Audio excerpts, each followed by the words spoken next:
Hello दोस्तों, नमस्कार। Shweta blog में आप सभी का स्वागत है। और आज मैं शेयर कर रही हूँ आप लोग के साथ जीवित पुत्रिका व्रत में डाला कैसे भरा जाता है वो विधि। और देखिए यहाँ पे मैं ले ली हूँ डाला, जो बांस का डाला है। इसमें बांस का डाला ही भरा जाता है, बांस के डाला का ही महत्व है।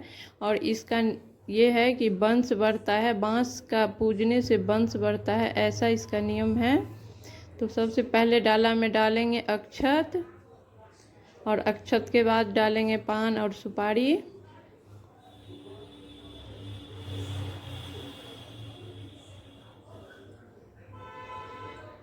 उसके बाद ये है अंकुरी, इसको अंकुरी बोलते हैं। भिगो करके 1-2 दिन भिगो करके अंकुरित किया जाता है। ये जो काला वाला जो केराव होता है या फिर मटर बोल सकते हैं वो है। इसमें न जीवित पुत्रिका व्रत में काला वाला जो मटर होता है उसी का अंकुरी चढ़ता है। और यहाँ पे हम लगा रहे हैं नारियल में सिंदूर। सिंदूर से नारियल को टिका जाता है और फिर इसमें मोली बांधा जाता है। और ये मोली जब उतारने समय में ना किसी और आदमी से उतरवाया जाता है, खुद से नहीं उतारा जाता है।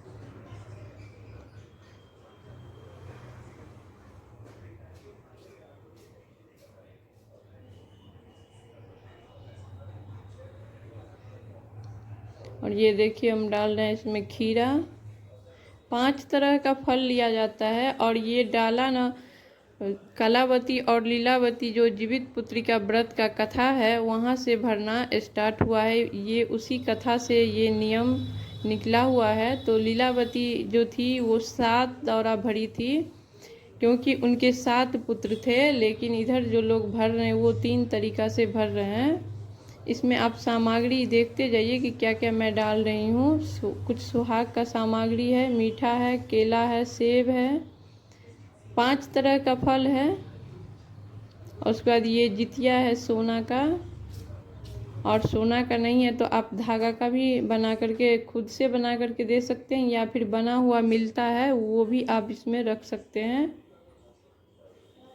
और ये डराडोर है जो लड़के पहनते हैं, वो वाला डराडोर भी आपके जितने पुत्र हैं उतने चढ़ाइए। और पारण होने के बाद उसको पुराने वाले को चेंज कर दीजिए, विसर्जन कर दीजिए, नया वाला पहना दीजिए। और यहाँ पे मोली रख लिए, धूप बत्ती माचिस, और एक दिया घी का हो या तेल का हो, किसी भी चीज़ का चलेगा। और ये अक्षत, चंदन, सिंदूर सब डाल देंगे। और 3 तरीके से लोग भरते हैं इनको। जैसे कि आपके 3 पुत्र हैं तो आप 3 भरिए, 4 पुत्र हैं तो 4 डाला भी भर सकते हैं। या एक डाला में आपके अगर 2 पुत्र हैं तो सारा फल 2-2 डालिए, ऐसे भी भरा जाता है। या फिर जैसे ये डाला मैंने आपको दिखाया कि इसमें कोई गिनती नहीं है, सभी फल 5 तरह का फल प्रसाद डाल के आप भरिए। मतलब 3 तरीके से ये भराता है, तो ऐसे भी भराता है। तो देखिए ये डाला तैयार हो गया। और इस डाला से पूजा किया जाता है। जीवित पुत्रिका व्रत का जिस दिन व्रत होता है अष्टमी के दिन ये भराया जाता है, और अष्टमी के दिन ही कथा सुना जाता है। और ये देखिए इसका भी पूजा न 3-4 तरीके से होता है। ये एक डाला भरा गया और इसको न ढक करके, अरुआ का पत्ता या पुरैनी का पत्ता आता है वो ना मिले तो आप कोई शुद्ध कपड़ा ले सकते हैं। और इसको इस तरीके से ढक करके आज भर दीजिए, धूप बत्ती दिखा दीजिए और ऐसे ही रख दीजिए घर में। जब पारण होगा तो इस डाला को खोला जाएगा और इसी डाला से प्रसाद ले करके पूजा किया जाएगा। जो खीरा और केला और औकड़ी, ये 3 चीज़ बिल्कुल इम्पोर्टेंट है, होना ही होना चाहिए। और जो भी फल मिठाई है आपके पास वो भी चढ़ा सकते हैं, लेकिन ये 3 चीज़ होता ही होता है। एक वो वाला पूजा हो गया। दूसरा होता है कि डाला सजा लीजिए, भर लीजिए, उसके बाद घर से वैसे ये बाहर करना चाहिए। पूजा ज़्यादातर गांव में होता है कि सब लोग एक जगह इकट्ठा हो जाते हैं, बीच में एक कलश रखते हैं, चारों साइड वो डाला होता है, और सभी लोग उसी कलश में अपना जितिया को उसके कंठ जो होते हैं उसमें बांधते हैं या फिर उस पर चढ़ाते हैं। और पंडित जी वहाँ पे कथा कहते हैं, ऐसे होता है। लेकिन आप अगर घर में कर रहे हैं तो ऐसे कर सकते हैं, एक चौकी लगा लीजिए, उस पर कलश डाल के, चौकी या नहीं तो वो चौक जो ज़मीन पे बनाया जाता है चावल के आटा से और हल्दी से, वो भी बना सकते हैं। और फिर इसमें गंगा जल, शुद्ध जल डाल करके एक सुपारी और फूल डाले हैं और इसको टीक रहे हैं। इसको टिकना बोलते हैं, कलश को टिकना बोलते हैं। और फिर इसमें पल्लव दिया जाएगा, लेकिन मेरे पास पल्लव नहीं था तो हम इसमें आम का पत्ता देंगे। नहीं सॉरी, आम का पत्ता दिया जाता है, हम इसमें पान का पत्ता दे रहे हैं, वो मेरे पास उपलब्ध नहीं था इसीलिए। और इस पे नारियल रखा जाएगा। और देखिए ये हो गया कलश स्थापन।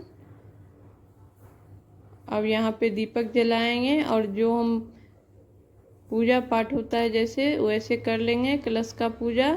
और सारा उसी डलिया से जो प्रसाद ले करके यहाँ पे चढ़ाया जाता है। जितना चीज़ हम उसमें रखे थे, जितिया रखे थे, जो धागा रखे थे, वो सब इस कलश में चढ़ाया जाएगा। और यहीं बैठ करके आप कथा खुद से पढ़ सकते हैं। अगर पंडित जी आ रहे हैं तो वो बहुत अच्छा से आपको करवा देंगे, लेकिन अगर पंडित जी नहीं हैं तो आप ऐसे भी खुद से भी अच्छे से कर सकते हैं। तो फिर कलश के ऊपर नीचे फूल चढ़ा दीजिए, धूप बत्ती दिखा दीजिए। पीला फूल जितवाहन के लिए होता है और गुड़हल का फूल जो होता है वो चील और सियारनी के लिए होता है। फिर मीठे का प्रसाद चढ़ा दीजिए और फिर कथा सुन लीजिए। ऐसे भी होता है। दूसरा होता है कि ये जो नारियल आप रखे हैं ना, वो नारियल नहीं रखाता है, उसमें कुश घास रखाता है। कुश घास का प्रतिमा बनाइए, या नहीं तो वैसे ही थोड़ा सा मोटा करके उसको रखिए और उस कुश घास को वो जितिया पहनाया जाता है। और सब लोग अकेले भी आप कर सकते हैं, 2-4 आदमी के साथ भी एक साथ भी कर सकते हैं। और उस जितिया को वहाँ से उतार करके उस डाली में फिर रखा जाता है। बहुत लोग क्या करते हैं कि अपने बच्चे को गले में डालते हैं, फिर उनके गले से निकाल करके खुद पहनते हैं। कुछ लोग करते हैं कि बच्चे से छुआ लेते हैं, जैसे बच्चे के शरीर से टच करवा लिए और फिर उसको पहन लेते हैं। दोनों नियम हैं। और कुछ लोग हैं जो पारण के बाद पहनते हैं। कुछ लोग हैं कि व्रत वाला दिन पूजा हो गया अष्टमी के दिन, उसके बाद धारण करते हैं और पारण करने के बाद आप उसको पहन भी सकते हैं और निकाल के रख भी सकते हैं। तो आपके घर पे जैसा होता होगा वैसा ही कीजिएगा। ज़रूरी नहीं है कि सारा आप बाहर का ही नियम कीजिए, पहले घर का नियम होता है।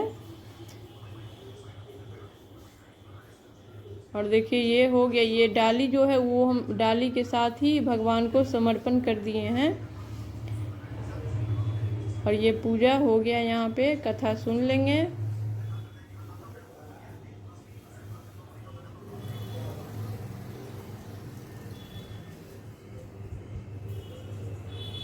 और फिर अगले दिन पारण होगा और उसमें जो मोली है वो सभी बच्चे को आप बांध दीजिए। उसमें डोर जो आप चढ़ाए हैं वो आप आज भी चेंज कर सकते हैं। जैसे पूजा हो गया तो आज भी चेंज कर सकते हैं, या फिर पारण के बाद भी चेंज कर सकते हैं। दोनों तरीके से होता है। प्रसाद भी होता है कि आज इस तरीके से जो पूजा होता है उसमें प्रसाद आज ही बच्चे को दे दिया जाता है।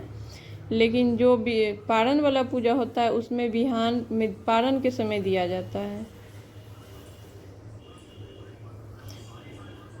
तो आज का वीडियो यहीं समाप्त करते हैं। ज़रा सा भी अच्छा लगा हो तो लाइक करना।